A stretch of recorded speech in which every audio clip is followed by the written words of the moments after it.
जब मेरी माँ की दूसरी शादी हो रही थी मैं बहुत रोई थी। गिरचा इस वक्त मैं छोटी सी थी, लेकिन मुझे याद था कि मेरे सगे वालिद के साथ किया हुआ था। हुआ यूं कि एक रोज़ वो अपनी ज़मीनों पर गए तो किसी दुश्मन ने उनको गोली मार दी और वो मौका पर ख़त्म हो गए। मेरी माँ का राज गट गया और मैं यतीम हो गई। बाप जिंदा हो तो सभी इसकी औलाद का चाको करते हैं, अब ख़ानदान वाले चा किया करते, वो मुझे मनहूस कहते। 5 बरस की उम्र में ज़माने की ठोकरों में आ गए। सच है यतीम का अल्लाह के सिवा कोई नहीं होता। वलीपुर में मेरे बाप की ज़मीनें थीं, मगर उनके बाद सौतेले चचा ने ज़मीन पर कब्जा कर लिया। वो और उनके सपूत हमारे खून के प्यासे हो गए। जब इन लोगों ने जीना दो भर कर दिया तो खाला ने माँ की दूसरी शादी अपने देवर अल्लाह बख्श के साथ करा दी ताकि गांव वाले हमको सुकून से रहने दें।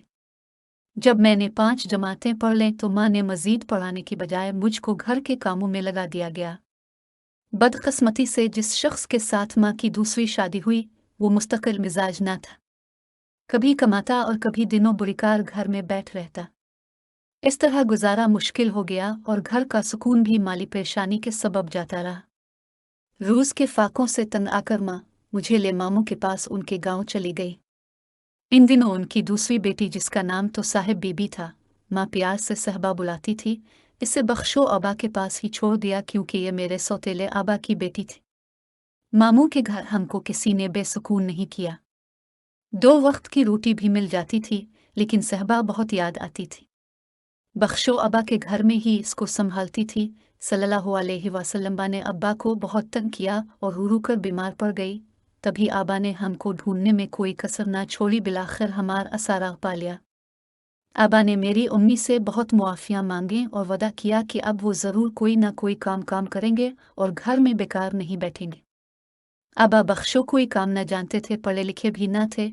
मजबूरन उन्होंने तांगा चिल्लाना शुरू कर दिया और मैं एक तांगे वाले की बेटी कहलाने लगी। हालांकि मेरे हकीकी वालिद ज़मींदार थे और मेरी माँ ने उनके घर ज़मींदारी का ऐश देखा था, लेकिन अब तो हमारे बारे दिन आ चुके थे। एक दिन सहबा बहुत रूठी थी। अम्मी जान ने मुझे कहा, ज़ारा तुम ज़रा उसे चाप करवा दो। मैंने पहला हिलाया, झूला, मगर वो किसी तरह चुप न हुई। मैं भी बच्ची थी, हज़ा आ गया तो उसे चारपाई पर पटक दिया। इन दिनों मेरी उम्र 11 बरस थी। आजकल इतनी उम्र की लड़कियां बाशऊर होती हैं, लेकिन हमारे ज़माने में बच्चे सादा व मासूम होते थे। मुझे भी इतनी समझ न थी। माँ ने बारह भला कहा और दोबारा हुक्म दिया कि मनी को अटेऊ और चुप कराओ, लेकिन मैंने उनके हुक्म की तामील न की। इस पर माँ मुझे बद्दुआएं देने लगी और घर से बाहर धक्को देकर दरवाज़ा बंद कर दिया। शाम हो रही थी। अम्मी को इतना गुस्सा था कि उन्होंने दरवाज़ा न खोला। मुझको कुत्तों से डर लगता था। बहुत दस्तक दी मगर उम्मी पर कोई असर न हुआ। मैंने यकीन कर लिया कि अब सारी रात बाहर ही गुजारनी है। ये सोचकर बख्शो अबा के तांगे ही में छप गई और रोते रोते सो गई। जहाँ हम रहते थे इस गली के बहुत से लड़के ट्यूशन पढ़ने जाते थे। शाम को जब वो ट्यूशन पढ़कर घरों को लौटे, उन्होंने देखा कि एक बच्ची तांगे में सो रही है और उसके रुखसारों पर इन सोहे की लकीरें पड़ी हुई हैं। इनमें एक लड़का हमजा था। वो एक बड़े जमींदार का बेटा और अमीर खानदान से था। हमजा ने जब मुझे बेखुदी के आलम में तांगे में पड़ा देखा तो अलिफ से तरस आया।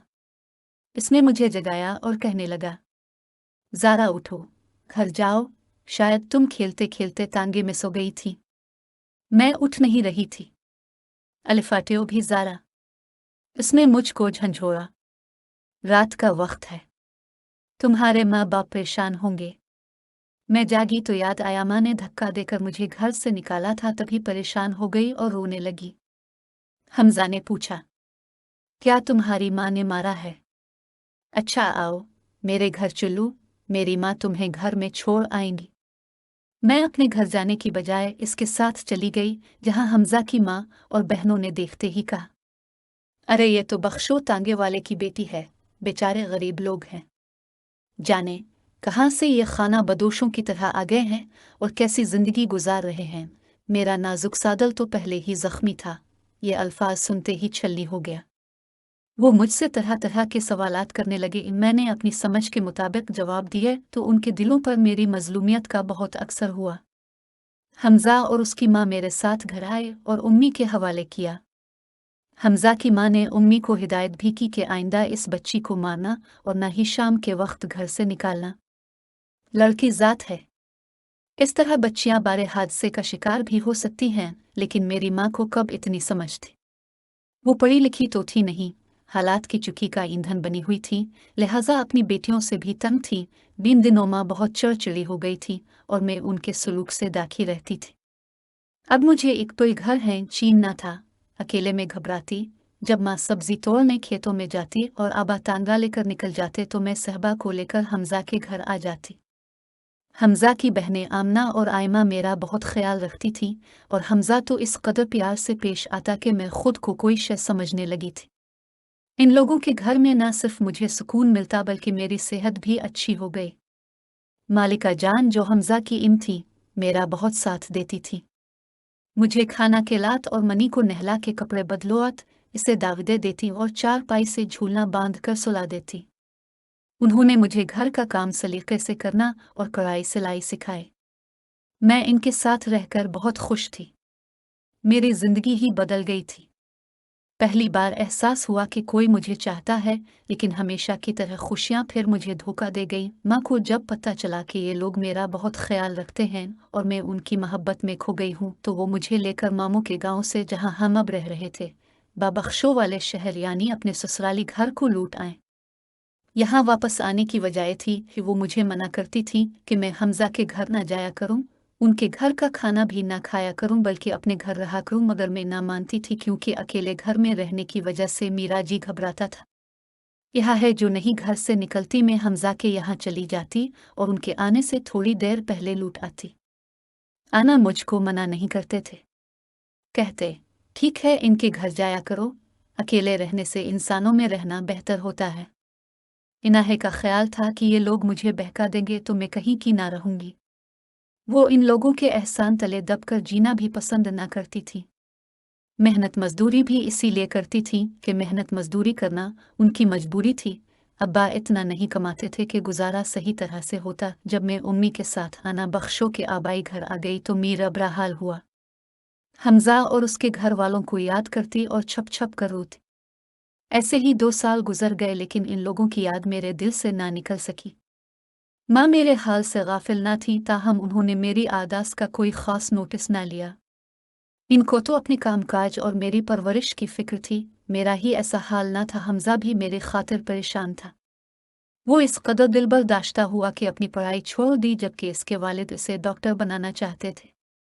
जब बाप ने देखा बेटा पढ़ाई से गफलत बरत रहा है, तो एक बड़े शहर पढ़ने भेज दिया और वहाँ हॉस्टल में दाखिल करा दिया। हमजा का दिल वहाँ भी ना लगा। वो इन दिनों FSC कर रहा था। एक दिन वो इस शहर गया जहाँ हम रहते थे। यहाँ उसने एक स्टोर पर मुलाजमत कर ली। ये खबर आबा ने मुझे दी। इस वक्त उम्मी घर पर मौजूद ना थी। मैं बहुत खुश हुई और कुछ न कुछ खरीदने के बहाने स्टोर पर जाने लगी। आना भी स्टोर पर जाते थे। हमजा उनसे अच्छी तरह मिलता था और अपनी तरफ से कुछ अशिया और राशन वगैरह दे दिया करता था। रकम भी उन चीज़ों की स्टोर के मालिक को खुद अदा कर देता। आबा बख्शों की आमदनी कम थी, चोरी छुपे नशा भी करने लगे थे। इनको और क्या चाहिए था। वो मेरे स्टोर पर जाने पर बिल्कुल भी मोतरज़ न थे, बल्कि इनाहे को भी ना बताते कि मैं हमजा से मिलती हूँ और बातें करती हूँ। ये बात कब तक छप सकती थी। माँ को पता चला तो उन्होंने तूफान अलिफाटेदा स्टोर के मालिक से जाकर शको किया। उसने हमजा को समझा बुझाकर इसके घर भिजवा दिया। वो जब घर गया तो खौफजदा और गमजदा था। बेटे को गमजदा देख बाप ने बजाय डांट डपट के इसकी दिलजुई की और शर्त रखी कि अगर वो दिल लगाकर पड़ेगा तो वो इसके लिए मेरा रिश्ता मांग लेंगे। ये भी उनकी शर्त थी कि वो FSC में अच्छे नंबर लाएगा। हमजा ने वदा कर लिया, जी लगाकर मेहनत की और मेरिट बना लिया। सच कहते हैं कि मोहब्बत में बड़ी ताकत है। उसने इसी ताकत से काम लिया और शानदार रिजल्ट दिया तो उसके वालिद अपनी शर्त और वादे से मजबूर हो गए और वो अपनी बीवी के हमरा हमारे घर हमजा के लिए मेरा रिश्ता तलब किया। हालांकि फी ज़माना ऐसा नहीं होता। लोग मुझे तांगे वाले की लड़की कहते थे, जबकि मेरा हकीकी बाप तो ज़मींदार था, लेकिन किस्मत ने मुझे बेआसरा और यतीम कर दिया था। बहरहाल वो बड़े लोग और अच्छे ख़ानदान से थे, जबकि मैं एक तांगे वाले की बेटी कहलाती थी। माँ को तो इस रिश्ते पर खुश होना चाहिए था, लेकिन वो मेरे सौतेले चचा के रोई और नाइंसाफी से डसी हुई थी। उनको जमींदार तबके से ही खौफ आता था, लिहाजा खुश होने की बजाय उन्होंने नफरत का इजहार किया और हमजा के वालिदैन को रिश्ता देने से इनकार कर दिया। वो लोग अफसुर्दा होकर चले गए, मैं भी रोती सिसकती रह गई। जाने मेरी माँ के जी में क्या थी। शायद वो मेरी शादी अपने भाई के बेटे से करने की आरज़ूमंद थी, ताहम ये लोग शहर में रहते थे और हमें पूछते तक ना थे। कभी कभार इन्हें खुद अपने मगरूर भाई और भाभी से मिलने चली जाती थी। हमजा के वालिदैन तो इस इनकार पर खामोश हो बैठे, मगर हमजा का चीन करार लट गया। इसकी अब भी यही आरजू थी कि किसी तरह मैं इसे मिल जाऊं। एक दिन वो मुझसे मिला और कहा कि तुम्हारी माँ ने तो इनकार कर दिया है। वो किसी तरह मानती नहीं, क्यों ना तुम मेरे साथ मेरे घरे जाओ, वहां हम शादी कर लेंगे। ये सुन कर मैं खौफजदा हो गई और इसे जवाब दिया, हमजा, बेशक मेरी माँ जालिम सही में, मगर अपने गरीब वालिदैन के चेहरे पर ये कालक नहीं मिल सकती कि घर से भाग जाऊं। मैं ये काम नहीं कर सकती, तो मुझे भूल जाओ। मैं तुम्हारे आबा को मिला लूंगा। उसने कहा, बात तो राजी है, लेकिन माँ भी कोई हस्ती है। मैं उनकी बद्दुआएं ना लूंगी, और तुम जानते हो कि ये तांगे वाला मीर असूतीला बाप है। ये मेरे हकीकी वालिद तो फौत हो चुके हैं, मैं उनकी रूह को तकलीफ नहीं देना चाहती। मैं ऐसा कहते हुए बहुत रूठी थी। इसने बड़ी मिन्नतें की। वो गाड़ी लाया था जो सड़क के पार खड़ी थी, लेकिन मैं ना मानी, जिसके बाइस वो बहुत गमज़दा हुआ। वो तो यही चाहता था कि ये अच्छे ख़ानदान की बेटी है, अच्छे ख़ानदान में आ जाए, मगर मीर छोटिए हमियत ने घर से भागने को गवारा ना किया। मैं अपने गरीब माँ बाप की इज्जत की खातिर अपनी जिंदगी को दियों पर लगा रही थी। वो दूर ही ऐसा था जब लड़की और लड़का खामोशी से अपने बुजुर्गों के फैसलों के सामने सर झुका देते थे, और उनको इतना भी इख्तियार हासिल नहीं था कि वो उन फैसलों के खिलाफ एहतजाज कर सके। हमजा चला गया और मीर इस्कॉन भी साथ ले गया। अब मुझे किसी पर करार ना था। रोती थी, मगर बेव का बहाना करती ताकि माँ को पता ना चले मैं रोई हूँ। इन दिनों अपने जीने मरने का होश नहीं